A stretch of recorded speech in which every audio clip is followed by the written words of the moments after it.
Buenas tardes, buenos días, buenas noches, según les corresponda, señores, a cada uno de ustedes. Mi nombre es Hugo Ramón Zamorano Sánchez, creador del canal que lleva mi nombre. Inscríbanse, es completamente gratis, y los que quieran ayudar en este apostolado a mí, que soy su servidor y su lector, pueden hacer un donativo a través de PayPal. Se encuentra en la cabecera de la primera página del canal, solamente pongan que es un donativo, o pueden unirse a una membresía en el canal. ¿De acuerdo? No es lo mismo suscribirse que unirse. Quiero hacer un agradecimiento y reconocimiento al señor Juan Diego Lara, que es el que ideó todas estas preguntas que me llevaron a hacer lo que es estas cápsulas, ¿sí? Y también los animo a que se suscriban a su canal, Dios es Amor, ¿de acuerdo? Y a que den a conocer este canal para crecimiento espiritual de las personas. Recuerden que pueden ayudar con libros, haciendo ustedes un audiolibro y mandándolo, sugiriendo libros para que se puedan hacer, siempre y cuando ustedes hayan leído el libro y les haya dejado un mensaje y sea para crecimiento de las personas. Vamos a comenzar con la siguiente cápsula que se llama ¿Cómo abrirme al Espíritu Santo para que obre en mí? Abrirse al Espíritu Santo es una disposición interna que nos permite recibir su gracia y acción transformadora en nuestras vidas. Así que les voy a presentar algunas sugerencias prácticas para que se puedan abrir al Espíritu Santo. La oración. Esta es una forma fundamental de abrirse al Espíritu Santo porque en la oración tú le puedes pedir al Espíritu Santo que te ilumine, que te guíe y que te fortalezca, y puedes hacerlo de una manera espontánea utilizando oraciones tradicionales como el Veni Creator Spiritus o la secuencia de Pentecostés. También la lectura espiritual, porque la lectura de textos espirituales puede ayudarte a abrirte al Espíritu Santo y profundizar en tu vida interior. La lectura de la Biblia, los escritos de los santos, los libros que en otras cápsulas les he sugerido, los libros de espiritualidad también pueden ser especialmente útiles para ese propósito. También está la recepción de los sacramentos. La recepción de los sacramentos de la Santa Iglesia, y especialmente la Sagrada Eucaristía y la confesión, porque eso les va a ayudar a purificarse y a fortalecerse en su vida espiritual. Y así al recibirlos con fe y devoción, van a permitir que el Espíritu Santo actúe en ustedes de una manera más profunda. Está la práctica de las virtudes. El practicar las virtudes cristianas como la humildad, la paciencia, la caridad, la obediencia, etc., les va a ayudar a disponerse para la acción del Espíritu Santo en sus vidas. Al cultivar así estas virtudes van a abrir su corazón a Dios y se van a hacer más sensibles a su presencia en ustedes y en los demás. También está el servicio al prójimo o servicio a los demás. El servicio a los demás es una forma concreta de que te abras al Espíritu Santo. Así le sirves a los demás en imitación de Cristo y pones en práctica las enseñanzas del Evangelio y al mismo tiempo le permites al Espíritu Santo actuar en ti y que te haga más sensible a las necesidades de los demás. En cuanto al plan de tratamiento psicológico, es importante que tengas en cuenta que cada persona es única y que requiere un abordaje personalizado. Pero si hablamos en general, te voy a proponer un enfoque que puede incluir, primero, la evaluación. El primer paso es una evaluación completa de la situación de la persona. Eso va a implicar el conocer su historia personal, sus antecedentes familiares, sus relaciones sociales y sus síntomas actuales. Segundo, tratamiento psicológico. El tratamiento psicológico puede incluir diferentes técnicas según la necesidad de la persona, y entre estas técnicas, las más utilizadas, se encuentran entre la terapia cognitivo-conductual, que ya la había mencionado en otra cápsula, la terapia interpersonal y la terapia psicodinámica. El objetivo es trabajar en la resolución de los problemas y en la adquisición de herramientas para manejar el estrés, la ansiedad y la depresión. El tercer punto sería el acompañamiento espiritual, porque este acompañamiento puede ser complemento importante para el tratamiento psicológico. Un sacerdote o consejero espiritual puede ayudar a esta persona a profundizar en su relación con Dios y encontrar sentido en su vida, y esto puede ser especialmente útil en el caso de personas que experimentan una crisis de fe o, por ejemplo, alguna depresión, ¿sí? También tendrían que cultivar, como quinto punto, una vida de oración, porque la oración es la forma en que tú y cualquiera se comunica con Dios. Y así abres tu corazón a su Santo Espíritu. Por tanto, debes dedicar tiempo cada día a la oración, ya fuera en silencio o con palabras, o en una iglesia o en tu hogar.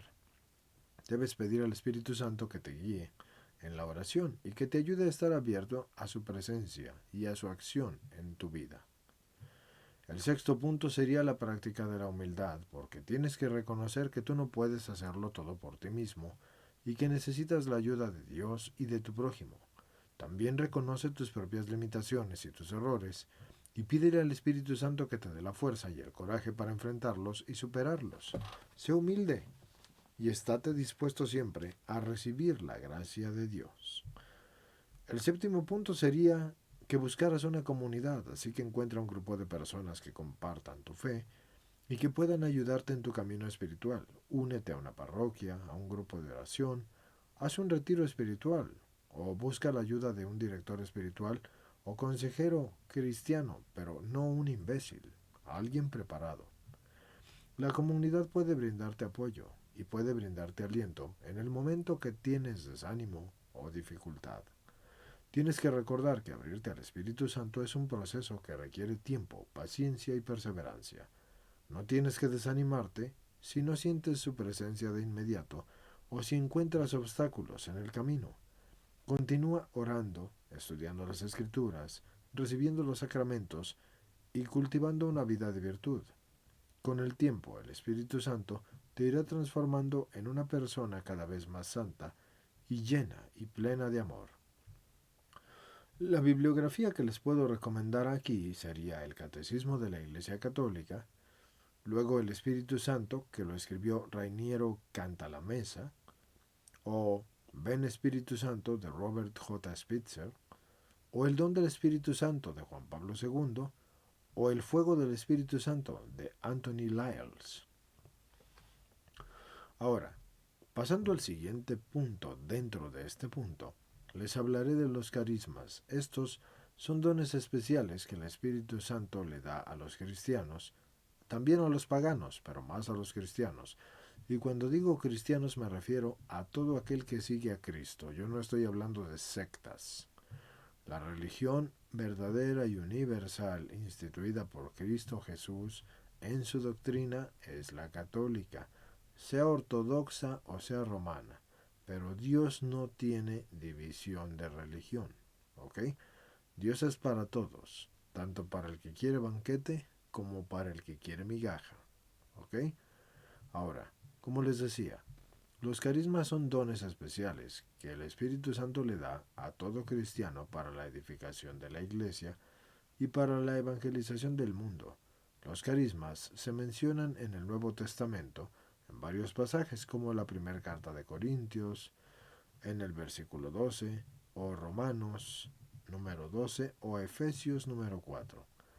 Hay muchos carismas diferentes, pero algunos de los más comunes son, por ejemplo, el de palabra de sabiduría. Esa es la capacidad de comprender la voluntad de Dios y comunicarla de una manera clara y efectiva. Creo que la pueden conocer porque estoy haciendo uso de ese don y creo que soy lo suficientemente claro y efectivo. 2. Palabra de conocimiento. Esa es la capacidad de comprender verdades espirituales profundas que de otra manera no podrías ni comprender ni conocer. 3. El don de la fe. Eso es una confianza inquebrantable en Dios, que permite a las personas confiar en Él, incluso en las situaciones difíciles. 4. Curación. Esa es la capacidad de orar por las personas enfermas y sanarlas. Las ves sanar. Es un milagro que tanto puede ser inmediato como paulatino. Debes recordar que Dios no sana solamente una parte. Si va a sanar, incluso si es el cuerpo, sana de fregadazo espíritu, alma y cuerpo. Si no, lo va haciendo de forma paulatina, pero sí lo hace. 5. El don de milagros. Esa es la capacidad de realizar hechos sobrenaturales que solo pueden explicarse por la intervención divina. Siempre les he dicho, señores, que Dios no hace la ley, Dios es la ley. Una ley, por ejemplo, la ley natural, la ley de gravedad, la ley de la física, la ley que me digan que no puede cambiar, no es otra cosa que una voluntad instaurada de Dios. En el momento que Dios dijo esto ha de ser así, Él creó una regla y esa regla se convirtió en ley. Y eso va a seguir así. El día va a tener 24 horas, el sol va a seguir donde está, el orden de la gravedad sigue igual, día y noche, bla, lo que quieran. Todo es una voluntad o un conjunto de voluntades de Dios instauradas de una manera permanente por un tiempo determinado. Hay otras voluntades que están instauradas por un tiempo eterno. Y eso de tiempo se los digo por el entendimiento humano, porque en la eternidad no hay tiempo. Cuando Dios determine que dichas leyes no son más necesarias y llegue el final de los tiempos, entonces ya no va a ser necesaria ninguna ley actual, ni tampoco el tiempo. Por tanto, dichas leyes van a desaparecer, modificarse, cambiar, X. Por tanto, señores, Dios no hace la ley, no es ajeno a ella, no la hace, es la ley. Al momento que Él tiene una voluntad de acción, esa voluntad de acción se convierte en ley, pero lo hace porque Dios es la ley, no porque Él haga la ley aparte de Él, sino que la ley es en Él. Esa es la cosa, y eso lo tienen que entender, ¿de acuerdo? Ahora, hablando del sexto, que sería el don de profecía, esa es la capacidad de hablar en el nombre de Dios y comunicar su voluntad a las personas. Bien. Luego está el don de discernimiento de espíritus, que es la capacidad de distinguir entre los espíritus buenos y malos, pero eso no es todo.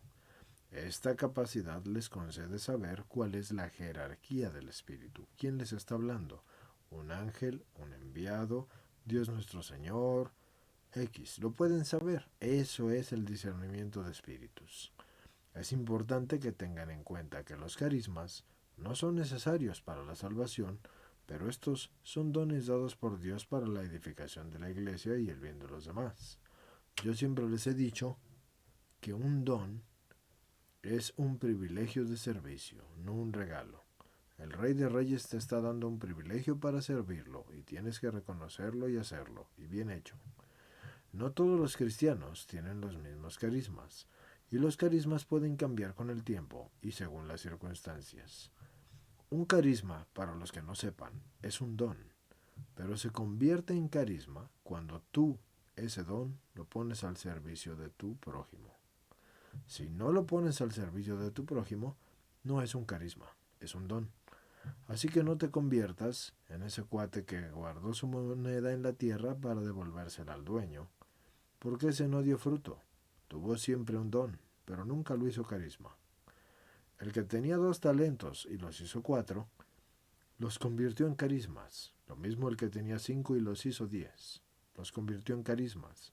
Por eso Dios les dio más. Y por eso está escrito en la Sagrada Escritura, al que tiene se le dará más, y al que no tiene aún lo que tiene se le quitará.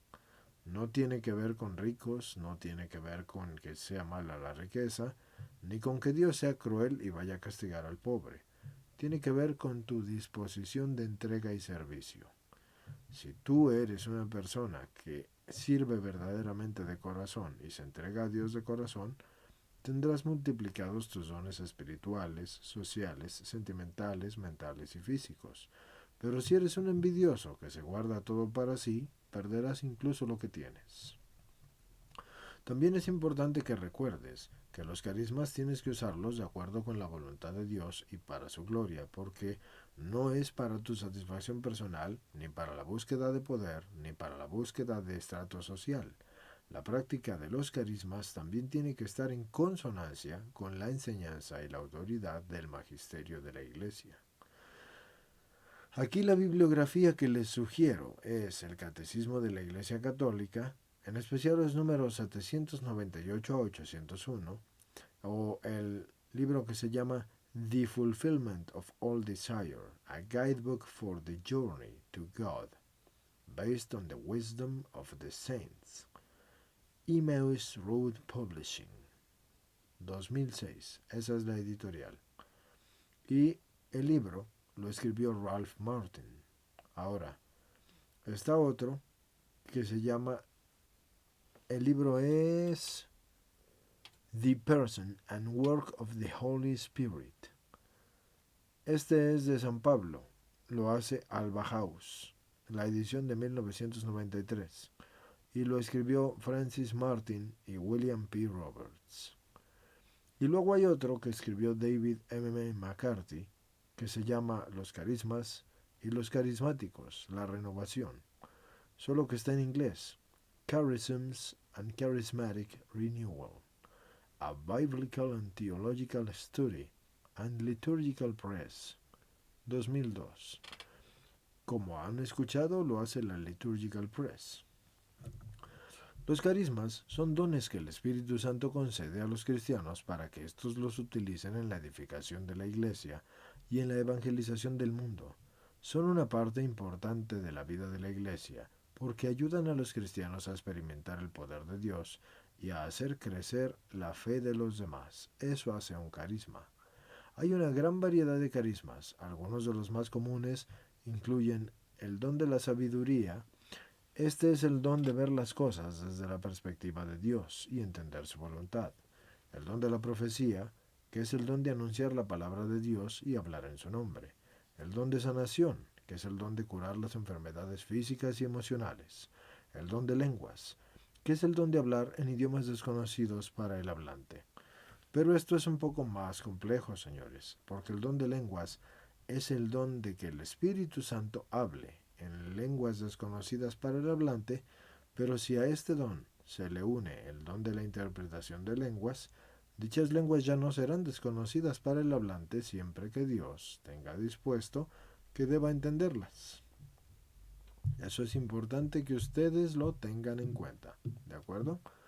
Entonces, vamos a continuar con el otro. Sería el don de efectivamente interpretación de lenguas, que era el que les estaba diciendo. Es el don de comprender y traducir los mensajes en lenguas desconocidas. Y viene luego el don de discernimiento de espíritus, que ya se los había explicado. Es el don de reconocer la presencia y la acción de los espíritus buenos y malos, pero también la jerarquía que dichos espíritus puedan tener. Está el don de la fe, que es el don de creer en las promesas de Dios y de confiar en Él incluso en situaciones difíciles. Está el don de servicio, que es el don de servir a los demás con amor y generosidad.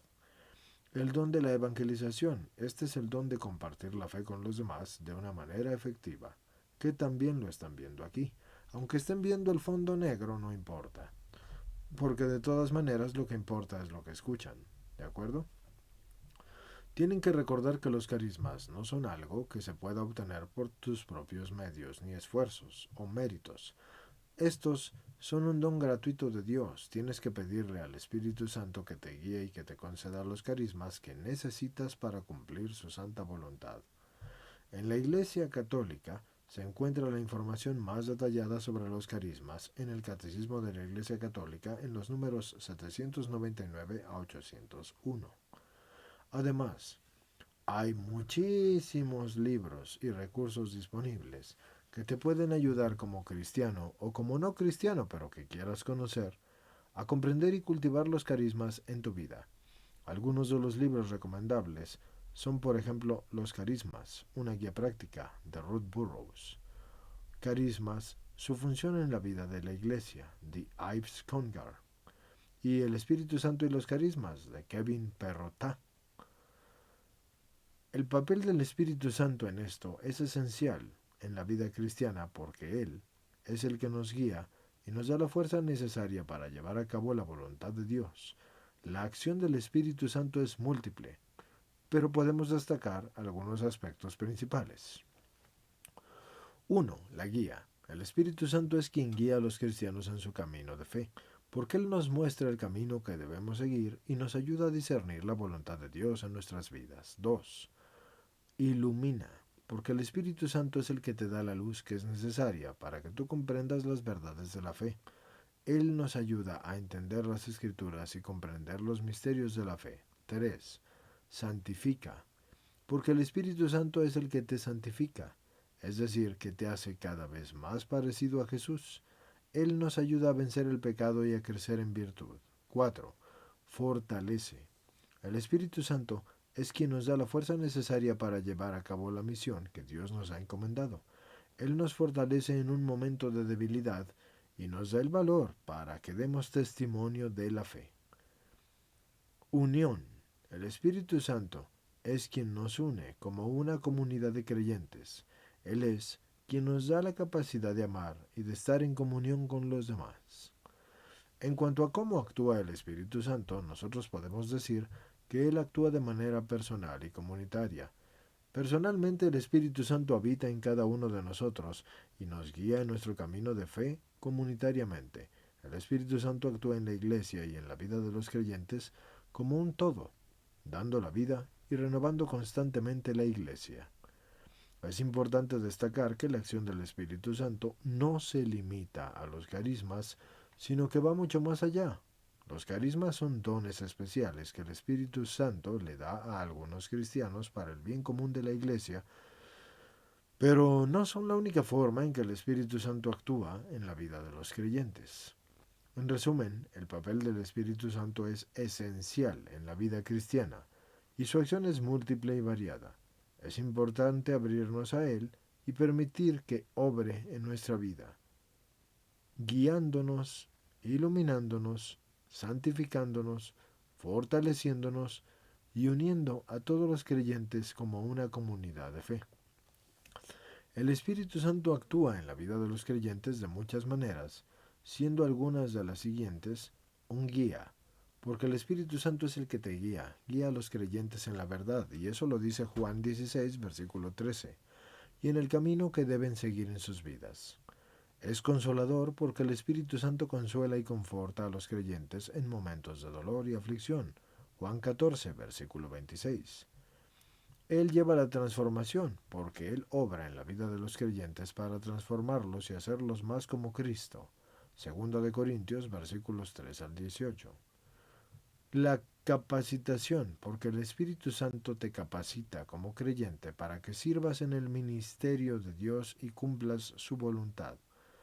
Primera de Corintios 12, versículo 4 al 11. Te da convicción, porque el Espíritu Santo convence a los que no creen y quieren estar en el pecado. Entonces, si el Espíritu Santo convence a los no creyentes del pecado, y los convence también de la justicia y del juicio, de esto puedes leer en Juan 16, versículo 8. Ahora está también la unidad, porque el Espíritu Santo une a los creyentes en la Iglesia y les da la capacidad de amarse los unos a los otros como Cristo los amó. Esto está en Efesios 4, versículo 3 al 6. La oración. El Espíritu Santo nos ayuda en nuestra oración, intercediendo por nosotros de acuerdo a la voluntad de Dios. Y esto lo dice en Romanos 8, versículos 26 y 27. Y en cuanto al fruto, el Espíritu Santo produce fruto en la vida de los creyentes, tales como lo son el amor, el gozo, la paz, la paciencia, la bondad, la benignidad, la fe, la mansedumbre y la templanza. Y esto está en Gálatas 5, versículos 22 y 23. En resumen, el Espíritu Santo es esencial en la vida del creyente para guiar, consolar, transformar, capacitar, convencer, unir y ayudar en la oración y producir fruto. Y es a través de su poder y de su presencia que los creyentes pueden vivir una vida en plenitud y estar en comunión con Dios. Eso sería todo para esta cápsula, señores. Soy su lector, Hugo Ramón Zamorano Sánchez, y esta cápsula es en vivo. Así de simple. Den a conocer el canal, ya se sabe en el principio, de la introducción y todo el show. Entonces pues no hay más que decir. Dios los bendiga.